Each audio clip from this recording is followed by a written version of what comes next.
Welcome back to the Rising Star podcast, brought to you by blackmint.io. I'm Shrika McEwen, And Ayabami Ayodeji.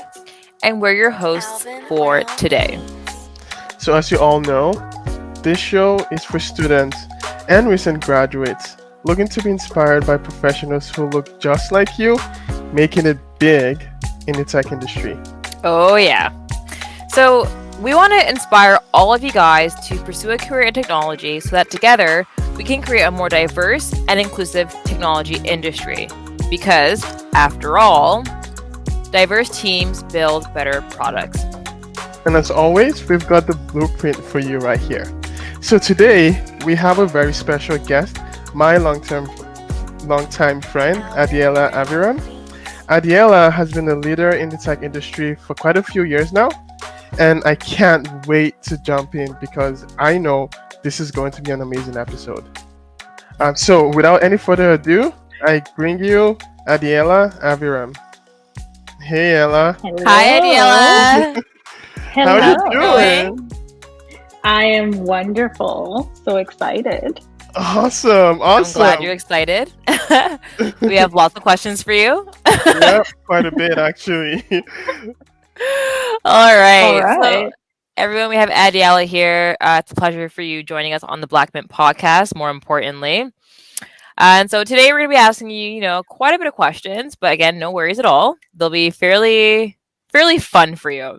I hope so. All right, Adiela. So let's get right into things, okay? So as the audience and also as Black Mint, we want to get to know more about you. So if you will, tell us a little bit more about yourself, starting from maybe, your upbringing, perhaps your early life, right up until you moved to Canada and studied at University of Windsor as well. So let's start there. Okay. So I was born in Lagos, Nigeria. My mother is Nigerian. My father is from Tel Aviv in Israel. So people always ask me how my parents met. So I might as well just tell you. My dad, even though he's Israeli, has worked in Nigeria for many, many years, and he was working there. And he was buying an airline ticket, and my mom was the ticketing agent, and that's how they met. So wow. that's Wow. how. It's That either is your mother amazing. has game or your father has a lot I of know, game. like how does that even happen? Yeah. Wow, that's amazing. So because he traveled back and forth a lot, he bought a lot of tickets. So I guess there he was had multiple rapport. chances to speak to her. So anyway, so that's my background. That's where I was born. I was born in Lagos. I was raised in Lagos. I was there till I was about 17. Went to high school there, and then I decided that I think I've always known that Nigeria wasn't quite for me. Like I think that most people grow up having dreams of like what they're going to be when they grow up. I feel like my biggest goal at that time was to get out and find a place where I could build a life of my own, and I just didn't see that happening in Lagos. So I was looking for an English speaking country because English is the only language I speak, and weighed different options. And how I ended up at University of Windsor is because process of elimination. Australia is too far, UK is too expensive, the US, my mom was scared that I would get shot. Canada was kind of like a healthy, like Safe. middle ground, safe. And Windsor specifically is because in the brochures, they had talked about how it was the most southern part of Ontario. So it was warmer. And the fear of like, whenever you tell people you're going to Canada, they're like, oh my God, you're going to die of cold. So the warmth the warmth or the perceived warmth was appealing to me. And they showed pictures of like the Detroit skyline, and they said it was 15 minutes away, and it was so beautiful. The marketing was, and I have to say, like, I didn't understand the process of ranking of universities. I didn't quite get that when I was picking a school. So I just thought, this looks cool. Like look at all this cool stuff in the brochure. And like, quite honestly, that's how I ended up there. I applied, Wow. I got in, and off I went. I got on a plane by myself, showed up in Windsor, and that's how I ended up there. Wow, that's actually commendable considering that you moved to Canada for school when you were 17. That's still very young for most of us. So like kudos to you for that. So when you moved to Canada by yourself, again, you were pretty young. Like what was that even like? Like how did you cope with the transition into a new environment, let alone going from Nigeria to Canada? Like tell us about that. It was interesting. It was definitely challenging. I think, reflecting back on it, people talk about the concept of culture shock. When I was living it at the time, I didn't know that what I was going through was culture shock. I just remember little things, like the food. Like when I went to the cafeteria and there was this thing called a sub, I had no inclination of the concept of a sub. We didn't eat subs. So it was like, wait, I have to choose a bread, and I didn't know the different types of cheeses. Like I couldn't understand, like there was cheddar and mozzarella, and then there was Yeah. ham, and there was turkey, and there was salami. Like the whole thing was foreign to me. And then, the different types of sauces and the toppings, all of that stuff. I'm just giving you a very simple example. Like all of that stuff was completely new. So something as simple as ordering a sub, it took a while. So think about that and then amplify it into every area of your life. I can Just, only imagine. way So people spoke, everything. wow, I can only imagine just again moving from Nigeria to Canada or let alone Windsor, which is a very small town. So, Adiela, I actually believe you're one of our first guests on the Black Mint podcast that actually studied in a smaller city such as Windsor. Given that you're now located in Toronto, can you tell us a little bit about the comparisons or differences, being in a small city as opposed to being in a bigger city such as Toronto? hmm So the first thing I'll say is when I was living in Windsor, I had no idea it was a small city. Oh, I'm just going to start there. Okay. So I Wow. had no frame of reference. To Right. me, it made no difference. It was like, I didn't even think about it. I'll just start there. Now, looking back, the benefit of studying in a small city is that that's all you can do. So there's not like I just think about my life now in Toronto and the just the sheer volume of things that are available to me at any time. I think it's more difficult to be focused as a student. So all I did when I was in Windsor was like go to the library, work, study, go to class, and then party. And I feel like if I was living in a huge city, that sphere of possibilities would have been so big that it would have been, I'm not saying it's impossible to focus on studying, but it just would have taken more effort and more discipline to study when I had so many options. So looking back, I'm actually pretty grateful for the fact that it was a small city. That's awesome. all right, guys. So there you have it. There are some pros and cons, whether you're living in a big city for school or a small city as well. So just always think about that when you're considering what school you want to go into. Exactly. Exactly. So now that we kind of understand your early life, I mean, you grew up in Lagos, Nigeria, a very popular city in Nigeria, and then you moved to Canada, just to really find your way and make your own mark in your own life. That's amazing and very commendable. So let's shift gears and go into your education and some of the defining moments in your early life and career, shall we? We shall. All right, Adiela. So, can you tell us a little bit why you made the decision to go to Windsor to study, in particular, economics and psychology, and why did you decide to expand your knowledge by having a minor in information technology? That's quite unusual for a psychology major, but then again, you did double major. So, tell us a little bit about that experience. Okay, I'll break it down for you.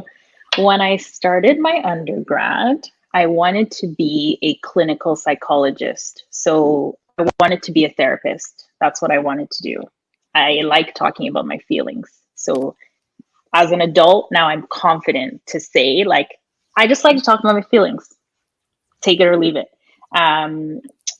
When I was younger, I knew I wanted to do that, but I couldn't quite articulate it like that. So I wanted to be a clinical psychologist.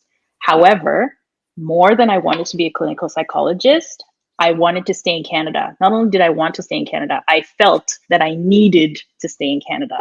And at that time, the rules to immigrate as a student, so remember, I came in as an international student. So the rules are different now. But at that time, you needed, within 3 months of graduating, you needed to find a job within your field of study, a full-time job within your field of study, 3 That's months intense. after grad. Very So intense. I knew, like, in my second year, I was already investigating, like, how do I stay? Because that's really what I'm here for. And I found this out, and I was like, there's no way I'm going to get a job as a psychologist with anything to do with psychology within 3 months of graduating. So I thought, like, I need to switch. I need to do something that will allow me to find a job within 3 months. And I thought back to, I was going to switch to business actually. And then I thought about it and I was like, I really don't want to do that. Like, that's not what I want to do with my life. And everyone is doing that. Everyone around me is doing it. So for that reason, I didn't want to do it. I called my mom and I was like, do you think I should do business? And my mom was like, no, why do you feel like you have to do that? So that gave me the courage to say, like, what else am I good at? What else do I enjoy? And then thinking back to high school, I really excelled at economics. I don't know why, but I did. So I looked at the list of majors and I was like, there it is, economics. Let's combine them so that, and then I took the thesis option so that eventually, if I did want to come back and still be a clinical psychologist, I could do that. Mm-hmm. That's truly the reason why I made that switch.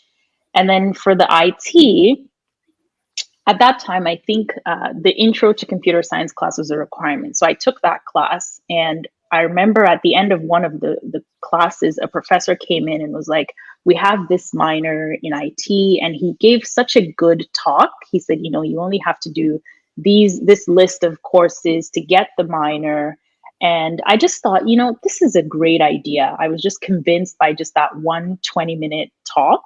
And since I already took that class, and I actually ended up getting an A+ in the class, and I was like, I can do this. That just gave me the confidence to do it. And then I actually ended up being a teaching assistant in the Department of Computer Science. Congratulations. It's amazing. Yeah, so by doing that, I just continued, and then I took all the courses, and then I got the minor. Yeah, that's amazing. Honestly, isn't it funny how that one class that you didn't skip, because you could have skipped it. So you didn't skip that class. It was the end of the semester. You were worried about your exams. You just wanted to go study, but you decided not to skip this class. And look how it just changed your life, like pretty much forever. Literally. Yeah. And one of the things I want to highlight about Adiela is that she really maximized her opportunities, like everyone else here should as well. I mean, university, you're pretty much a blank canvas. So if you are interested in something, give it a shot, because you never know where that path can actually take you. Exactly. Yeah, honestly, that sounds like a fantastic journey, from Nigeria and then going through the undergrad program. But after you've completed it, you moved to Toronto. So you didn't stay in the small city, you moved directly to Toronto. What was that transition like for you? Let's hear it. Small city girl to a big city. Yep. It was wonderful. I love Toronto so much. I can't even describe. At the time when I graduated, I was just looking for a job, quite honestly. Like, Yeah. it was the middle of the recession. I just needed a job. I got a job in Windsor, but it was a part-time gig, and I was going to take it and stay because that was all I had at that point. And I was just applying everywhere, and I thought, to increase my chances of getting a job, I'm probably going to have to move to a bigger city. So I made my peace with that, and it was going to be either Toronto or Vancouver. My closest friend was out in Vancouver, so I was kind of excited about maybe doing that. I went to Vancouver a few times, and it's so pretty. So I didn't know I was going to end up in Toronto, but just quite honestly, that's who gave me a job. So I just packed up and moved. That's just the truth. That's where I got a job. I moved and I love it. Like, I just love this city so much. Right. So can you tell us a little bit about your first two jobs after university and how it shaped the rest of your career? Yeah. So my first job when I moved to Toronto was at a not-for-profit. So it was a charity. And the reason I got that job is because when I was in my undergrad, I started volunteering because I knew that remember, my goal was I need a job right out of university. So let's keep that in mind. So I was doing everything to set myself up to make sure I get a job. So in undergrad, I started volunteering to do, like when you're an undergrad, you have like the Frosh weeks. We used to call them Windsor Welcome Week, and we had Mm-hmm. lots of orientation programs. So I volunteered a lot for that, and then I applied for an actual paying job to coordinate volunteers. So based on that experience, so then my experience became managing volunteers and then marketing and communications. Those were the two things. So I was looking, I applied everywhere, and I applied on Charity Village because I thought, I have experience with volunteers, might as well try. And so this charity hired me to manage volunteers and do marketing and communications, which is exactly what my experience was. So the reason I'm telling you this is because I think sometimes people think like, you go to undergrad and you study, and then when you come out, you get a job. It doesn't quite work like that. You need Yep. some kind of experience. Mm-hmm. So that's how I ended up working at this charity. But this charity is the only charity that's only for people who work in advertising. So my job was to raise money to help people who work in advertising who have maybe lost their job or going through a difficult patch and they need help. So in order to raise that money, I had to go to all the different like TV stations, radio stations, owners of digital properties and say, hey, like, can you donate us with advertising space? So if you're a newspaper, can you give me 2 pages of ads for free? And then we turn around and we auction off those ads to the highest bidder. And then we use that money to help the people who need the help. So in doing that, that's how I learned all about like what actually is marketing and what are the at that time. Now digital marketing is huge. At that time, digital marketing was so small. We used to call it interactive. And it was a lot of TV, a lot of billboards, a lot of radio, and a lot of print, but not a whole lot of digital. So that's how I started learning about marketing. And it was a good learning experience. I can't say that it was the greatest job. Like, I'm just going to be honest here. It was a job that I knew wasn't the dream job, but I Yeah. needed the job. And I actually used that job to apply for my permanent residence. So I'm not gonna, it is what it is. A stepping stone. It exactly. So the point there is you might not get your dream job first, but you'll get there eventually. So I remember like going on to my next role, which was my first role at a like global advertising agency called Ogilvy and Mather. So if you think back to like, the big ad shows like Mad Men, it's kind of that setting. And the reason I got that job is because somebody who was a volunteer at the charity that I was working at, I was sitting at my desk one day, like, just working away. And I overhear this conversation in the hallway. She's talking to my boss at the time saying like, oh, at Ogilvy, we're looking for some digital people. If you know any digital people. I didn't even know what digital people meant, but I was like, she's hiring. So I just open up my personal email and I email her like right then and there. I'm like, hey, I hear you're looking for digital people. I'm super passionate. Look at that. Look at Love that. it. That's what I did. And she's like, all right, like, I've worked with you in a volunteer capacity, but like, I think you're good. She didn't have anything negative to say. She didn't know me that well, but she took a chance. She brought me in for an interview. Her boss interviewed me. A few other people interviewed me. And that's how I ended up getting hired at That's Ogilvy. amazing. So That's yeah, those were huge. my first two I love big that. Wow. work Isn't it experiences. funny how like it seems like a lot of the big moments that defined your career were like just little things that you would never expect to have such a huge impact. And there you Yeah. go. You heard that conversation and you pretty much took that chance and here you are now. The beauty of networking, honestly. Yeah. Being on your toes too. Yeah. Totally. Yeah. That's amazing. Um, Honestly, yes. So that is amazing. Thanks for sharing that story. So after that, you moved on to DAC Group, where you worked for quite a few years. Climbing up the ladder. You had your first experience as a leader. Can you tell us what your experience there was like, and some of the things that you did that helped you progress within that organization? Yeah. So I think that, looking back on it, I think everyone needs that one job where they really do the work. Like they hone their skills, they quote unquote build their craft, they become masters of their craft.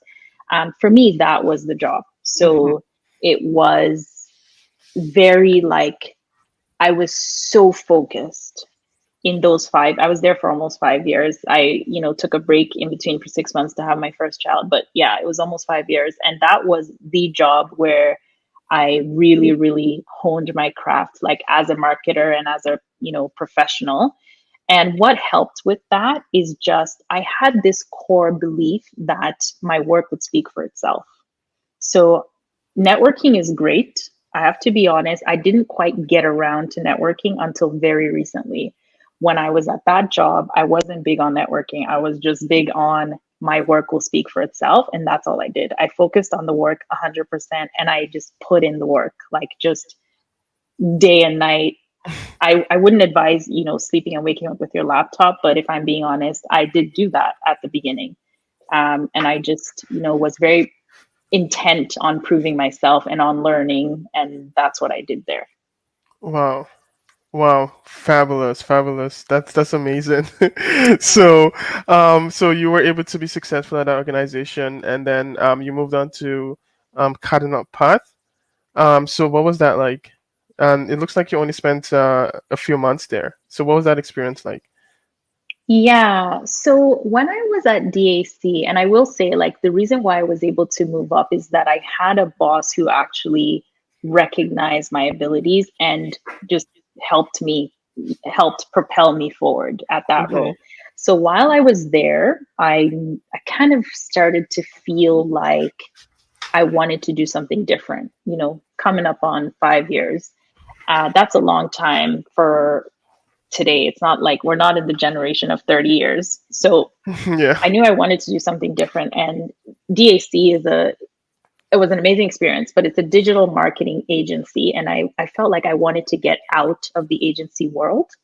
So I started thinking, like, what's my next move? And I thought, should I go client side? And then I thought, I don't really want to go client side because I don't just want to work on one brand forever. And so I thought, consultancy would be like a nice change. I would still Hmm. get to work with clients. And so then I thought, okay, I'll move to consultancy. Like, okay. And I've always kind of wanted to go get my MBA. So, okay, I'll go get my MBA. So I enrolled in my MBA part time because, I didn't have the option of not working full time. So I enrolled in it part time while I was at DAC. I started it while I was there. It took 3.5 years to complete it. Hmm. So while I was there, I started applying to different consultancies. I applied to Deloitte and I applied to Cardinal Path, and I interviewed with both. And Deloitte did not make me an offer at the time. Cardinal Path did. I didn't have any offer on paper from Deloitte. It didn't mean that they weren't going to hire me eventually, but I couldn't take that chance. So I had the offer from Cardinal Path and I took it and I left. And I was like, here I am. I'm at a consultancy. And it was quite amazing. Like when you first start a job, you don't necessarily click with the team. Cardinal Path was the first job where pretty much from the first day, I just clicked with the team. They were That's all real amazing. people. It was just magical. And so I had no intention of leaving after 7 months. But the reality is, Deloitte then offered me a job. So I was like, oh crap. Um, so I thought, there's no way. And even my husband was like, there's no way you're leaving your job after, at that time when we were talking about the offer from Deloitte, it was 6 months in. And he was like, there's no way you're leaving your job after 6 months. And I was like, you're right, there's no way. So I went to Deloitte and I was like, I'm pretty happy at my job. Like you'd have to make it, you'd have to, sweeten the deal for me. And you'd have to, you You know, love so that. I negotiated. I negotiated, and looking back on it, that's the first time I had the upper hand negotiating because I just threw out stuff where I was like, if you don't give it to me, fine, I won't move. I'm happy here anyway, right? So I just threw out stuff that I wanted. I was like, to make me move, here's my list. And they came back and they actually, met my list. And I was like, Amazing. okay, I guess I'm moving. So That is very that's why it was 7 months. that is That, very inspiring, Adiela. I mean, if you don't mind, could you share with our audience a little bit about maybe two top tips when it comes to negotiating, or how important it is to negotiate, or at least learn how to negotiate early on in your career? Yeah, I think that when I talk to people now, they have this fear of asking. I was even talking to somebody recently and they were like, there's no way I can ask for that much money. I'll just throw out some random numbers as an example, right? So let's say there's no way I can ask for $85,000. And I'm like, let me just be honest with you. I interviewed somebody a few weeks ago. I'm going to use the same fake numbers. The budget that I had approval for was $85,000. When I asked this person, how much money do you want? They said, oh, I want 65. So I said, here you go. Here's 65. I'll keep the extra 25. Like I could save on my budget, right? All this person had to do was ask for more. So wow. just ask. The least you'll get is a, oh, let's meet in the middle, or oh, we cannot afford that, right? You Hmm. will never get a, like, you will negotiate. So just ask. There's literally no harm in asking. Just that, I think the biggest hurdle is overcoming the nervousness that comes with asking for more. Yeah, yeah, for sure. I can That's imagine. awesome. That's so inspiring. I actually heard of someone. There's an organization. It was in the tech industry, and there's two people in the same department doing the same job. You guys are not gonna believe this. The same job, differences between their salaries is $60,000. I That's a wide believe Sixty you. gap. That's a thousand wide gap. dollars. It's like how? Well, the big difference was one negotiated and the other one didn't. Yeah. So there you There go, you go. guys. And there's other things to add more to your question. There's more things beyond salary, right? Negotiate for them to pay your tuition. Yep. Negotiate for an extra week off. So think beyond just the give me more money negotiation. Adiela, Yeah. I can honestly say that's something I did not know prior to our interview today, but that is something I'm definitely going to take in my back pocket with me, considering that's something that might happen for me in my career. But this is valuable information, guys, and Adiela is giving you guys all the blueprint today. So, Yep. Yep. Definitely. You started your MBA. Working, doing that, going through that part time. How did you manage to balance, working as a leader and completing your MBA at the same time? I don't know. And having a family too. yes, yes. Yeah. So yeah, you're right. So after I started my MBA, actually 2 weeks into my MBA was when I got married. Um, a year and a half into the MBA was when we had our first daughter. So I got married in the MBA. I was pregnant in the MBA. I had an infant in the How MBA. exciting. Totally right. But here's the thing: you can't put these things on hold, right? I'm not going to say, oh, I'm going to wait till I finish my MBA to get married. Forget it. Or I'm going to wait till I finish my MBA to have a child. Forget it. Getting married and having a child is more important. So just go ahead and do it. That was my thinking. Like, there's no point in waiting, and I wasn't going to delay the MBA because that time, that 3.5 years, is going to pass whether I do something or I don't do something. So I might as well do something. Do you know what I mean? Yeah. Yeah. Absolutely. But I will say, like, when you ask, like, how can you balance it all? My husband is very supportive, so he's like a real parent. You know what I mean? Like, the reality is that in some situations, both spouses don't contribute equally to the childcare. In my situation, my spouse actually does. So he picked up all of the slack. When I was doing my MBA part time, it was Friday nights, Friday 7 to 9, and Saturdays 8:30 a.m. to 5:30 p.m. So it was alternating Saturdays all day, and he was watching our child. Like, you just have to make it work. You have to find a supportive spouse, find family members, just plan around that stuff, but just do it. Just do it anyway. You'll figure it out. I Yeah. didn't have a grand plan. I was just like, well, here's the things I want to do. I'm just going to go do them. Yep. Honestly, I think that's the right attitude in this case. And I know most of our listeners are probably not thinking of getting married right now, but It's a good tip to have, guys, when you're it's a down that good path. tip. Yeah, when you get there, it's something you should really talk to your Yeah, I partner think about. the key thing is like I love this. sometimes when I talk to young people, they feel like, well, first I have to do this and then I have to do this and then the other thing. Just do it. Just do it. It doesn't have to Exactly. follow a specific order. Exactly. And that's amazing. This is really good wisdom. Thanks a lot. So today, you're a senior manager at Deloitte. One of the big four accounting firms, and you're also an instructor at the University of Windsor. So can you tell us about your experience at Deloitte and also how you decided to become an instructor at the University of Windsor? Giving back to the community. I love it. Sure. I will start with my experience at Deloitte because people are, when people talk to me, they're like, yeah, I know you work at Deloitte, but like you're not an accountant and you don't work in tax or audit. So like what do you Exactly. actually do?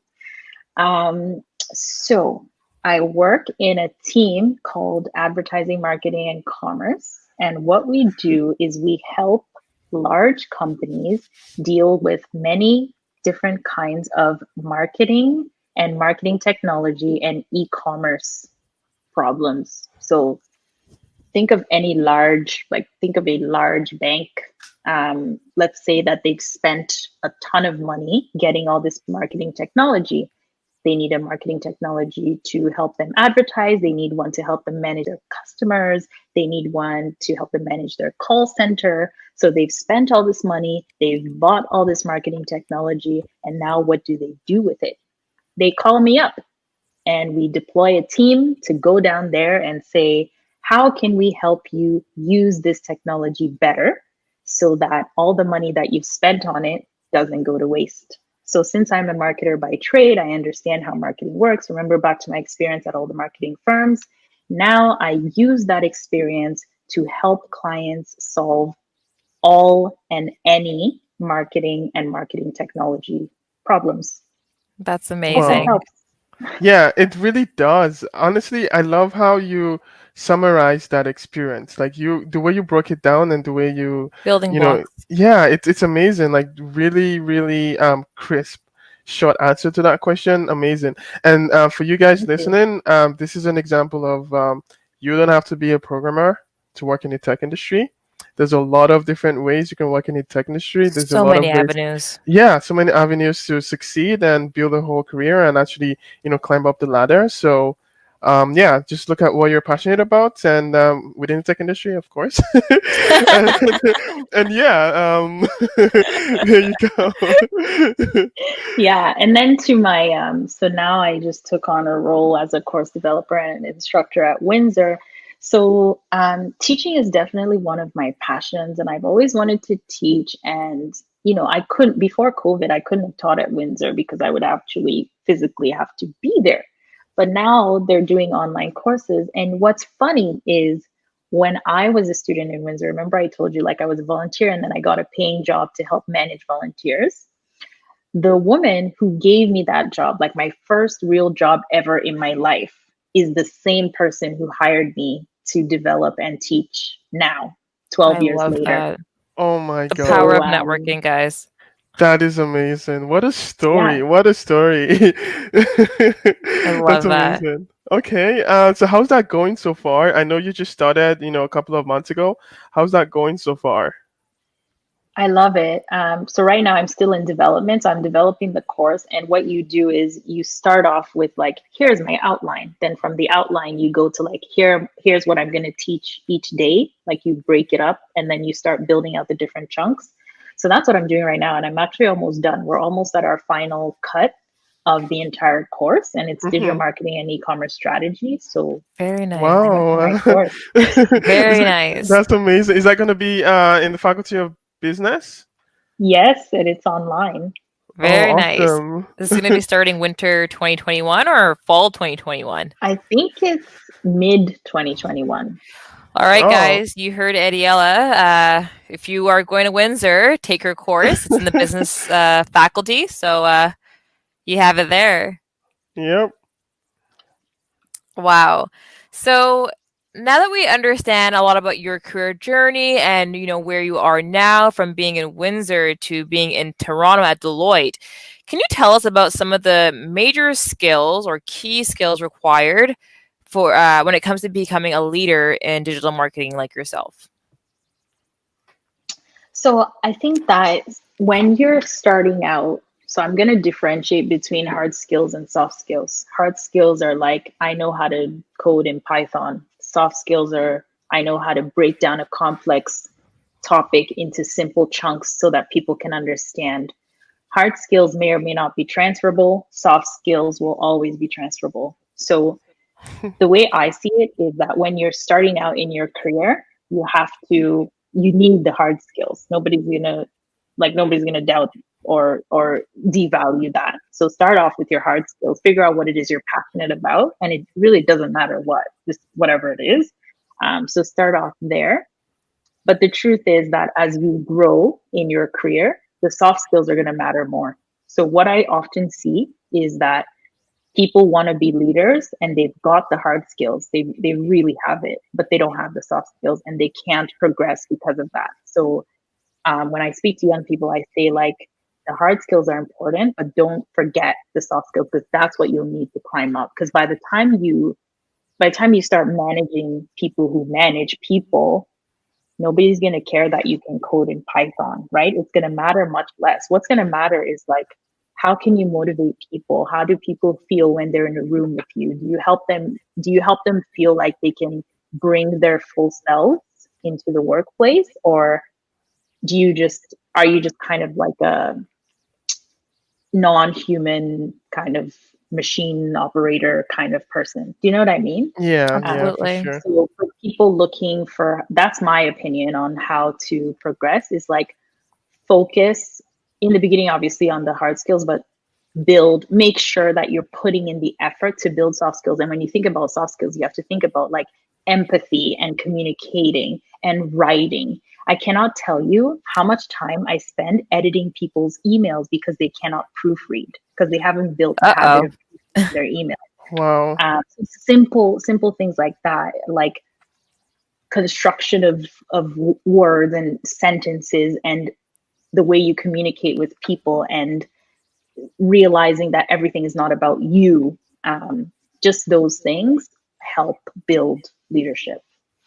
That's That's amazing. amazing, and I think that's really valuable advice for our young viewers today. I know a lot of us are either, starting our academic or post-secondary careers. Some of us are even leaving post-secondary. So I'm sure this is really valuable gems that you're, providing for our audience. Yeah, for So sure. this is amazing. So Yeah. Adiela, we're gonna move into a different. We're gonna change the narration of today's interview, and we're gonna go into something called our quick fire questions. And so we're gonna ask you really quick questions, and then you're gonna give us your answers based on your first instinct. Sounds good? All right. All right, All Ayo. right. So for the first one, have you had any mentors in your journey that have really helped shape your career? Yes. Not, and they weren't like, hey, can you be my mentor? Or hey, you're now my mentor. Yeah. they've been very organic. I can think about a few. Funny enough, only one of them is male and the rest are female. And they're just people who have like really connected with me and who I can see a bit of myself in and who feel like real people to me. Mhm, And who have spoken for me in rooms where I wasn't there to speak up for myself. mhm. That's Wow, amazing. that's amazing. Okay, so my next question is, if you had a chance to speak to your younger self, say yourself when you were in high school, what would you say to that person? This is a good one. This is a good one. This is oh my god.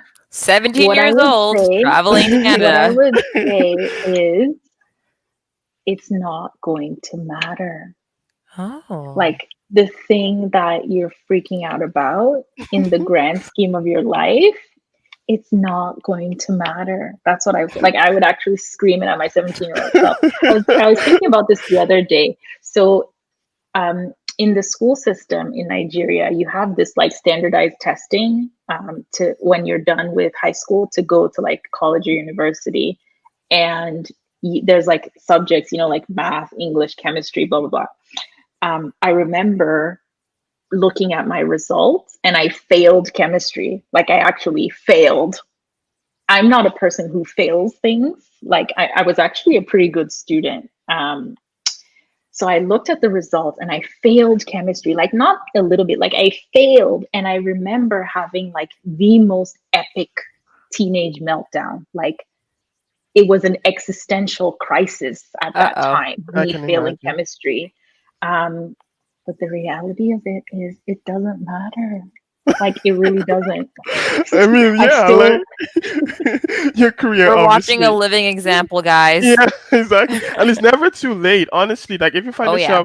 if you find yourself stuck in, okay, developed classes for whatever reason, there's a way out of it. And you're There's a never way out of alone. it. Yeah, and you're never alone, exactly. And that's why we're here to help you. There's a lot of different ways you can be successful, and you can figure it out. All right. So next question we have for you, Adiela. So what would be the next step for you in your career journey? oh, that's a great A question. hot question. A hot question. So I feel like I actually really love what I'm doing right now. So I can see myself staying in management consulting maybe for the rest of my career. I don't know. Ask me in 5 years and my story might be different, right? But as of today, I can see myself staying in management consulting, continuing to work in, marketing technology and transformation. But I think what's exciting to me now is looking for meaning like at work and outside of work. So Mm, like what we're doing right now, finding ways to bring up young people, finding ways to nurture talent, finding ways to build leaders. That stuff is what I want to do now. I That's love amazing. that. And again, it is important, helping others in ways that maybe you couldn't help yourself back then as well. All Exactly. right. So on to our next question. What book would you recommend to our fabulous listeners today? Oh Lord, so It many. could be any book. I'm gonna go with Outliers by Malcolm Gladwell. I've heard that one. Yeah. I love Malcolm Gladwell, but besides that, reading that book helped me understand. Sometimes when you look at people, especially now in the era of social media, you think like these people just have something, like they have this like God-given talent that I don't have. Hmm. It's not always true. Like that may not even be a thing. The reason why people have that thing is because they've put in the work. So when you read, I'm not going to spoil the whole thing, just go read Outliers and it will show you how whatever it is you want to make, you need to put in the work to make that thing happen. And then you will look like those people who you think just rolled out of bed and are fantastic. That's amazing. That's Yeah. amazing. Now I gotta go on Amazon and buy this book tonight, actually. Yeah, Do yeah. it. It's funny too as well because you're not the first guest we had on our podcast that mentioned the outliers. So I think we're on a certain theme here with our guest Io. Yep, exactly. All right. Last but not least, what's an emerging trend in the technology space that you would like to share with us today? So because I'm a marketer, um, the one thing that we're seeing a lot of right now is people are really talking about personalization when you market to a customer in a meaningful way. So in the world of marketing before now, it was like, how can you push out as many marketing messages to people, like just slam them over the head with it as much Yep. as you can? Yeah. Yep. Now the trend is like, how can you make the marketing not only meaningful, but meaningful and tailored and personalized and emotional to each different person? That's a huge trend. And it's the other trend is like, now you can't divorce marketing from the technology. Yeah. So Martech has become so important now in marketing that there's no longer a separation. Those are probably two things. That's I amazing. love that you mentioned MarTech. I remember when I was still working part-time at university, I tried to tell one of my coworkers that MarTech was the thing, and she was so in denial. She was like, "There's no such thing as MarTech. What are you talking about?" And I was like, "All right, well, I'll leave you to it. I'll see you in a couple of years, maybe not, but MarTech is definitely a thing." So I love that you mentioned that. And again, to the audience, it's definitely a thing, guys. No longer is it about mass marketing; it's about moment-based marketing. Fine, it's fine. Okay, so my next question is, if you had a chance to meet anyone in the tech industry, who would it be and why? We love this one. Yeah. Oh my god. Putting our I guests want to on the meet. spot. I want to meet Indra Nooyi, Okay. Oh. Okay. Okay. former chairman and CEO of PepsiCo. Wow. Oh, okay. Any particular reason why? Chairwoman. Chairwoman, even better. Hmm. Because she's an immigrant. Um, she has two girls like me. Um, she's managed to stay married. She just embodies a lot of the leadership qualities that I value, and she values allowing people to be themselves at work. So there's this trend that I see where you're one person at work and then you're a different person in your personal life. I'm Hmm. not a big fan of that. And she actually came up with the whole concept, or maybe she didn't come up with it, but she's popularized the concept of bringing your whole self to work. And That's I'm so amazing. down with that.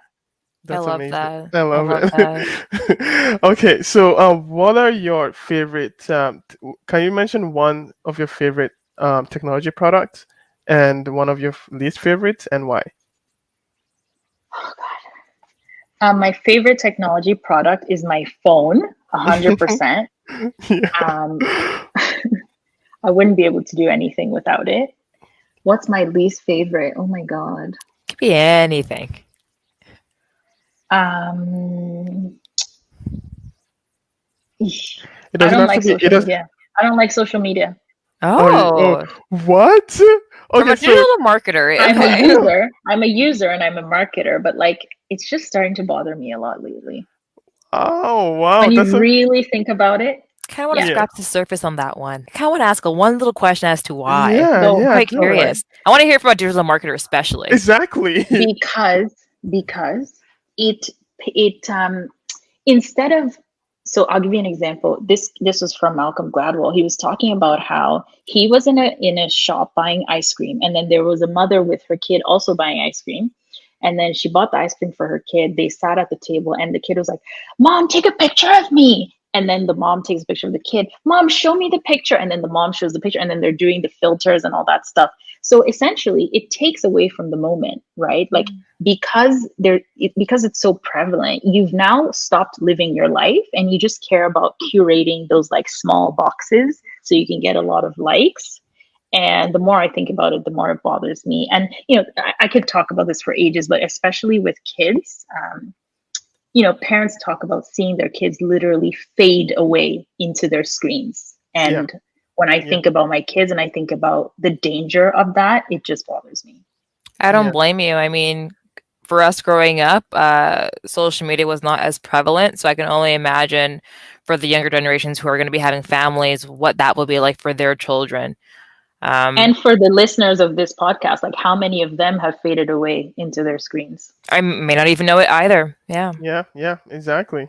Okay, so for my last one, can you share one skill or characteristic about yourself that made you successful? Um, I think that I'm a good communicator. I think that I am able to quickly understand what people need and translate that into action.